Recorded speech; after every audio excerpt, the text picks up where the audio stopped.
Questions orales, oral questions. The Honourable Leader of the Opposition. We've just learned that the Bloc will be voting to keep the most costly Prime Minister and most centralizing Prime Minister in history in power. A government that's doubled the cost of housing, doubled the national debt, increased the cost of groceries, broken our immigration system, pushing Quebec to the breaking point. How can the Bloc abandon Quebecers to prop up this Prime Minister, the most costly and centralizing one in our country's history? The Right Honourable Prime Minister. Once again, Mr. Speaker, we see the Leader of the Opposition is only concerned about his own political interests and not the interests of Canadians and Quebecers. That's why we're going to keep investing in Canadians. We're going to be there for Quebecers with health care, dental care, more childcare places, instead of proposing cuts and austerity, which we know the Conservative leader would impose on everyone.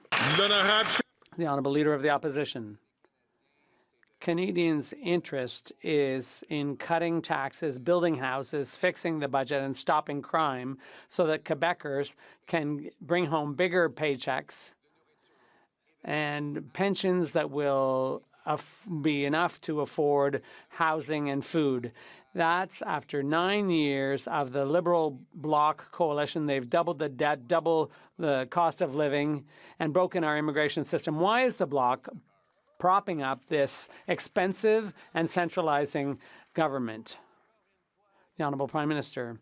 Once again, we see the Conservative leader believes in slogans, but not in Canadians and Quebecers. He doesn't want to invest to help people with dental care. He doesn't want to be there to help our seniors, to help young people.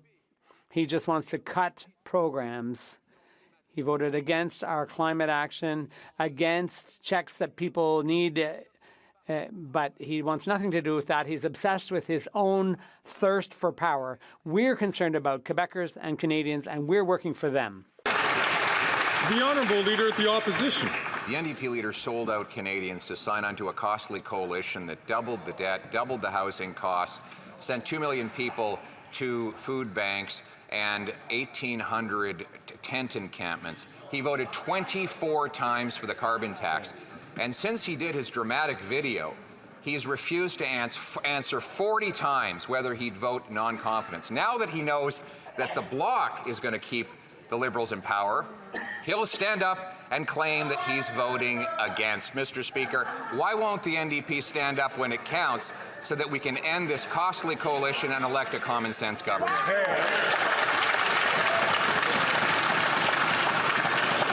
Before the Prime Minister takes a crowd, I'm going to ask the Honourable Member from New Westminster, Burnaby, please, to only take the microphone when his voice is recognized. The Right Honourable Prime Minister. Mr. Speaker, once again, we see that the Leader of the Opposition enjoys his political games, enjoys chasing after his own political interests, and has not a second to care for Canadians' interests. He's actually in a bad mood because inflation has come down for Canadians. He doesn't care about their interests. That's why we're going to continue to deliver for Canadians. We're going to continue to step up with investments that are going to support Canadians, fight climate change, and build a brighter future for everyone.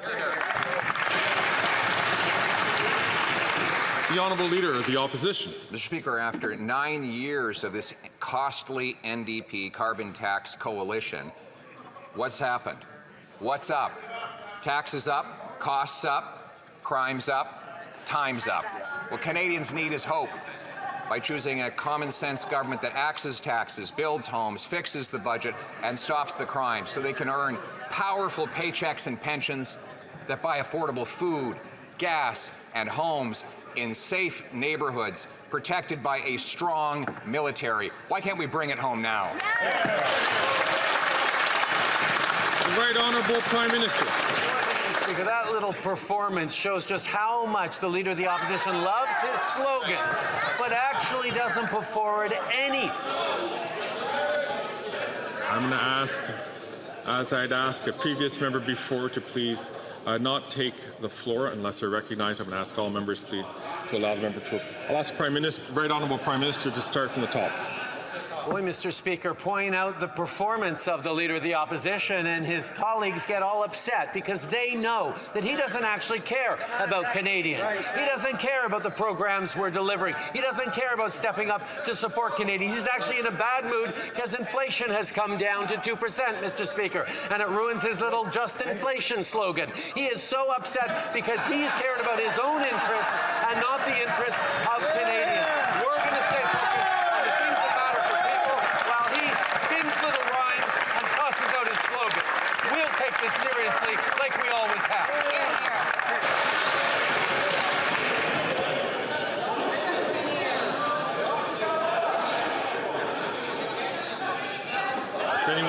If anyone had any doubt, it's definitely Wednesday.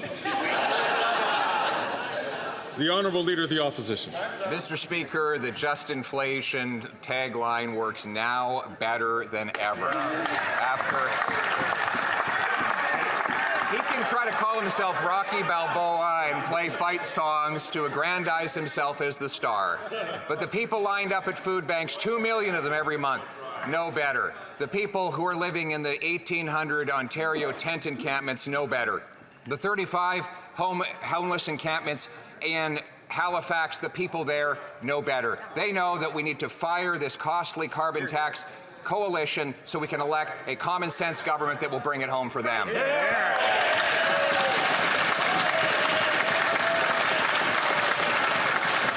The Right Honourable Prime Minister. Speaker, he sure loves to declaim about vulnerable people and perform his empathetic supposed concern. But the reality is he is using vulnerable people for his own political gains. If he actually cared about people, he wouldn't have voted against dental care for 700,000 seniors. He wouldn't have voted against a school food policy that's helping families with $800 worth of groceries a year. He's not making the investments in Canadians. He wants to cut programs, make Canadians suffer, so he can sit in the big chair.